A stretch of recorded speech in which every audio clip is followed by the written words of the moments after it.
Delighted to have in the studio with us for a chat, which I know will be a wonderful chat with none other than Gianriccardo Pera. And Gianriccardo, very welcome to our conversation. Hi, Steve. Thank you for having me. And where are you joining us from today? I'm in Italy. We are based in Italy. We work in Italy, and that's where I am, in Milan. Precisely. In Milan, Yes. And just a quick note for those who might not be familiar with Gianriccardo Pera. You're an Italian producer, director, documentary filmmaker, and scriptwriter with decades of experience in television, live entertainment, digital media. You've worked for Mediaset TV, with Rai TV and theatrical productions, and we'll talk about this. One of your productions was including the rock opera Notorious. We'll find out a little bit about that. But for our purposes today, you are also the director of Cicerone Music and Art. And this is your company, and you produce records. As a matter of fact, you produce and distribute the records that we were just talking about with David Rowe. So tell us a little bit about this company, if I'm pronouncing it right, Cicerone Music and Art. Yes, first let me, just to be precise, Cicerone Music and Art is a company, is a Dutch company, domiciled in Italy, founded by Irma de Jong. I'm an associate, and I work particularly on the editing, mastering music, and publications. And we founded this label, CiMA Streams, 3 years ago, maybe just a little more.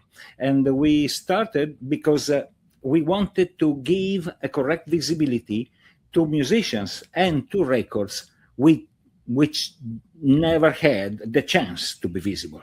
That's why we started the project. And we started just by publishing records that were already made, already recorded, mastered, maybe printed in 1,000 copies of CDs. That was the most common case. And then really you have no idea how many CDs were created in the past and never distributed, or almost never distributed. So we had a bit of records to publish, or let's say republish, under our label. That's how we started. Then we started recording ensembles here in Italy and publishing their records. Then we talked about Anna and Sound Espressivo, telling her what we were doing. And she said, well, you just opened a Pandora box, because in that same time, Sound Espressivo was starting creating a brand which is Call Orchestra, and which regards orchestras and young talented performers. And then when we started, and that's where we started, they were recording, and they are recording in several orchestras in the States, but also in other countries. And we started this collaboration and this partnership in order to edit and master the music here in Italy, and then publish on the online platform. That's, the little history, let's say. Are you publishing physical CDs, or are you strictly online? We are basically online. We only produce the CDs on demand. So if any entity, including the artist, wants to print a certain number of CDs for any kind of use, selling the CDs in the concerts, using them just as gadgets or anything else, then we are ready to print physical copies. But the big part of the publication is online. And actually we are now an independent label, and we are able to publish the music on all the platform, or practically all the platform, which is mainly Spotify plus Amazon Music, Apple Music, and so on, Amazon, and so on. These are the most, but there are more than 50 the platforms where we send the music. There are 50 platforms? Well, I can tell you a couple of numbers if you're interested in. There are more than 50 platforms officially recognized as platform for audio streaming, okay? Out of this, Spotify holds the 96% of the market. No. 96 is Spotify. And the 4% which is left is divided by all of the others. Including Apple? Yes. Apple Music has 0.4. YouTube Music has 0.3. Yes, they're nothing compared to Spotify. Music stream is Spotify. So if you are not on Spotify, even if you are published on all the other platforms, you are published nowhere because no one can listen to you. It's really a big money. What about YouTube? Well, it's the same. YouTube created YouTube Music 3 or 4 years ago, as let's say a department of YouTube dedicated to music, and they did a very nice job. By the way, the quality of sound, both on YouTube, on Spotify, and also on the other platform, is increasing. So it's the listener now can have a very good, pretty good listening experience by using this platform. But these are the numbers. Spotify holds the 96. It's quite amazing to me. I'm a little bit taken aback by that. I didn't realize that. And I noticed that one of your albums, according to Anna, this was the one with Kate Lee, the Beethoven Piano Concerto.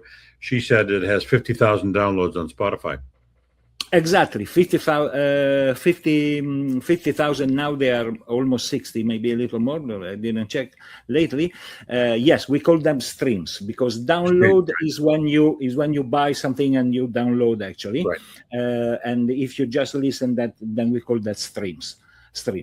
So yes, 60,000 streams, a big success. And after this, we started also digging more and trying to discover more how to dialogue with the online platforms, which sounds strange because the online platforms, they are algorithms. So we have to dialogue with machines, basically, and with algorithms. But we can understand on which principle they are based, and these principles are changing in time. There are more regulation lately. More limitations sometimes. So we are trying to follow this lead and understanding how to have a better publication, and so to have the artist happier about the results on their possibility. This one was that you mentioned, Kate Lee, Beethoven Concerto, was the most successful so far, but we are aiming to do something more. And for example, just to go out of the strict boundaries of music, the covers. We discovered that the covers tells stories. A cover tells a story. So the more we are able with just one image, which is the cover that you can find on Spotify and all the platforms, and the more we are able to tell a story about this, the more the listener would be interested to listen. And when they start listening, and this testifies the quality of sound expressivos artists and orchestra in general. For example, about Kate Lee, we discovered that all of the listeners, once they start listening, they don't click it away after 10 seconds. They normally listen to the whole concerto, or at least one full movement of that. No. This is interesting because you can have, 1 million people just clicking, listening for 10 seconds, okay, and then click it off. This is not really having an audience. This can increase a little bit the numbers of your contacts and everything, but it's not really having an audience. Kate really raised an audience with this, which means people that were really listening to this, to her album. And by the way, the Spotify itself added this album to more than 30 playlists, because on Spotify there are playlists. And this album was added to more than 30 playlists, which means that it was not a casualty. Right. They were listening because Kate and the orchestra, they really deserved to be listened. And this is a very big satisfaction for all of us. Well, congratulations. What are some of the upcoming recordings that we can look forward to on Spotify and the other platforms? Well, you just had Maestro David Rowe, and the next publication is the third volume of recording with David Rowe and the Orchestra Manhattan. By the way, let me congratulate not only him, David, but all the all of the conductors and also the orchestra, because in this recording, they have to deal not with just one repertoire, not one composers. They record in a right time, but they have anyway a limited time. They record many different songs, including modern compositions, then the classical ones, then the romantic ones, whatever. There is a lot of different repertoire, and they have this unbelievable capability to interpret with the same orchestra, to interpret pieces that are so different, and to find a way to give their own vision together with the soloist. This I find really amazing. We just finished editing now this last recording that was done with the Orchestra Manhattan, and I think in 1 month or 1 month and a half we will have this new publication on all the platforms. Well, that's very exciting, Gianriccardo. You're certainly on the cutting edge of technology, and it's terrific that you're on his team. And I'm sure Sandra Spresivo appreciates it. And we're going to look forward to those new and upcoming recordings. So we appreciate that. And I thank you very much for your time today. Thank you, and congratulations. Thank you. Thank you, Steve. Bye-bye. Bye-bye.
you.